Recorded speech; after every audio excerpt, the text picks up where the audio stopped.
বাংলাদেশের বিপক্ষে কেমন আচরণ লঙ্কান আম্পায়ারের, নিশ্চিত আউট তাও দিচ্ছেন না, এমনকি নিজ দেশের ক্রিকেটারদের বাঁচাতে জানাচ্ছেন একের পর এক ভুলভাল সিদ্ধান্ত। কলম্বো টেস্টে তিনি যেন এখন শান্তদের 12 নম্বর প্রতিপক্ষ। পক্ষপাতিত্বের শিকার হয়ে টাইগারদের বঞ্চিত হতে হলো উইকেট থেকে। বাংলাদেশের বিপক্ষে লঙ্কান আম্পায়ারের এমন আচরণ নিয়ে বাকিটা জানবো রিপোর্টে।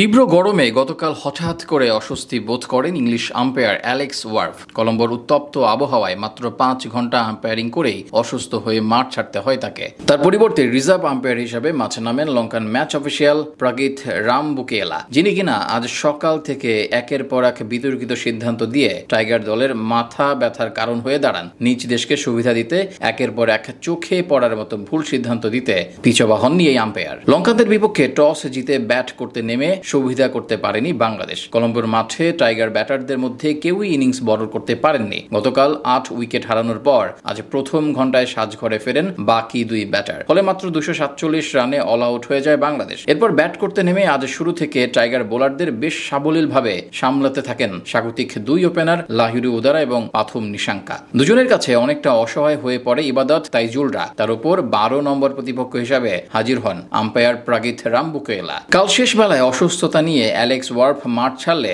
তিনি আসেন ভারপ্রাপ্ত আম্পায়ার হিসাবে। এরপর গতকাল ভালো করলেও আজ বেশ কয়েকটি সিদ্ধান্ত দিয়েছেন বাংলাদেশের বিপক্ষে। এমনকি তার কারণে নিশ্চিত উইকেট থেকে বঞ্চিত হতে হয়েছে সফরকারীদের। প্রগীত রামবুকেলার কাছ থেকে প্রথম বিতর্কিত সিদ্ধান্ত আসে 7ম ওভারে। তাইজুল ইসলামের লেগ স্ট্যাম্পের উপরের বল টার্ন করে অফ স্ট্যাম্পের দিকে বেরিয়ে যাওয়ার মুহূর্তে স্লগ সুইপ খেলতে যান লাহিরু উদারা, কিন্তু বলের লাইন মিস করলে তা আঘাত হানে তার শরীরে। সাথে সাথে আবেদন করে বাংলাদেশ, কিন্তু সেই যাত্রায় সেটি নট আউটের সিদ্ধান্ত দেন এই আম্পায়ার। পরবর্তীতে রিভিউ নিলে দেখা যায় বল ব্যাটে তো স্পর্শ করেইনি, উল্টো পরিষ্কারভাবে লেগেছিল ব্যাটারের প্যাডে। কিন্তু আম্পায়ার্স কলের জন্য বেঁচে যায় শ্রীলঙ্কা, কপাল পড়ে টাইগারদের। এরপর 24তম ওভারে আরও একবার নিজ দেশের ব্যাটারদের বাঁচানোর চেষ্টা করেন তিনি। এবার অবশ্য সফল হতে পারেননি প্রগীত রামবুকেলা। সেখানে তাইজুলের আর্ম ডেলিভারি ডিফেন্স করতে গিয়ে লাইন মিস করেন ব্যাটার উদারা। সাথে সাথে টাইগাররা আবেদন করলে এটাও খারিজ করে দেন এই আম্পায়ার। পরে রিভিউ নিলে দেখা যায় বল পরিষ্কারভাবে প্যাডে লেগেছে এবং পরে গিয়ে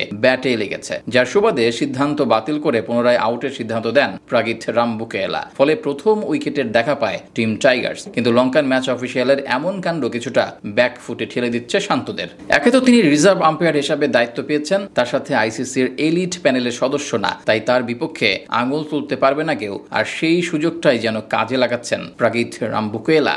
নিজ দেশকে সুবিধা দিতে একের পর এক চোখে পড়ার মতো ভুল সিদ্ধান্ত দিতে পিছপা হননি এই আম্পায়ার। লঙ্কানদের বিপক্ষে টস জিতে ব্যাট করতে নেমে সুবিধা করতে পারেনি বাংলাদেশ। কলম্বোর মাঠে টাইগার ব্যাটারদের মধ্যে কেউই ইনিংস বড় করতে পারেননি। গতকাল 8 উইকেট হারানোর পর